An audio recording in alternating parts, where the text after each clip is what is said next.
దుబాయ్లో తేజస్ విమానం ఎలా కూలింది? తెలుసుకున్న సమాచారం. దుబాయ్ ఎయిర్ షోలో డెమో ఫ్లైట్ చేస్తుండగా ఇండియా తయారు చేసిన తేజస్ యుద్ధ విమానం కూలిపోయింది. ఈ ప్రమాదం అల్ మక్తూమ్ ఇంటర్నేషనల్ ఎయిర్పోర్ట్ వద్ద జరిగింది. ఒక మలుపు సమయంలో విమానం ఆల్టిట్యూడ్ ఎత్తు కోల్పోయి కిందకు పడ్డది.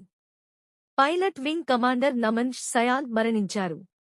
ఎందుకు జరిగిందో తెలుసుకోవడానికి ఇండియన్ ఎయిర్ ఫోర్స్ దర్యాప్తు ప్రారంభించింది.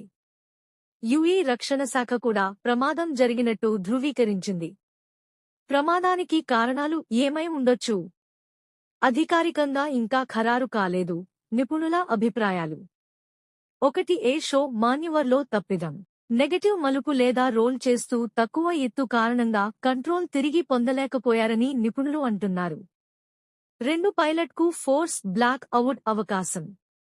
ఎక్కువ వేగంగా తిప్పుతుంటే రక్తం మెదడుకు తగ్గిపోవడం వల్ల పైలట్ చేతన కోల్పోయే ప్రమాదం ఉంటుంది. 3 ఆయిల్ లీక్ ప్రచారం తప్పు. సోషల్ మీడియాలో వచ్చిన ఆయిల్ లీక్ వీడియోలు నిజం కాదు.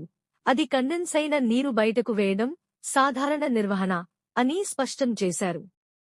ఇంకా ఎందుకు క్లారిటీ రాలేదు?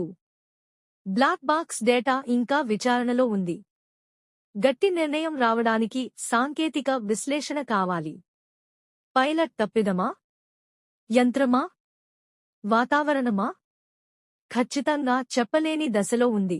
చిన్నగా చెప్పాలంటే పాయింట్ వివరాలు: ప్రమాదం జరిగిన ప్రదేశం దుబాయ్ ఎయిర్ షో. ప్రమాద కారణం మాన్యువర్లో కంట్రోల్ లాస్ అనుమానం. ప్రచారం: ఆయిల్ లీక్ కాదు, నీటి ఆవిరి. నష్టం: పైలట్ మృతి, విమానం ధ్వంసం. దర్యాప్తు కొనసాగుతోంది.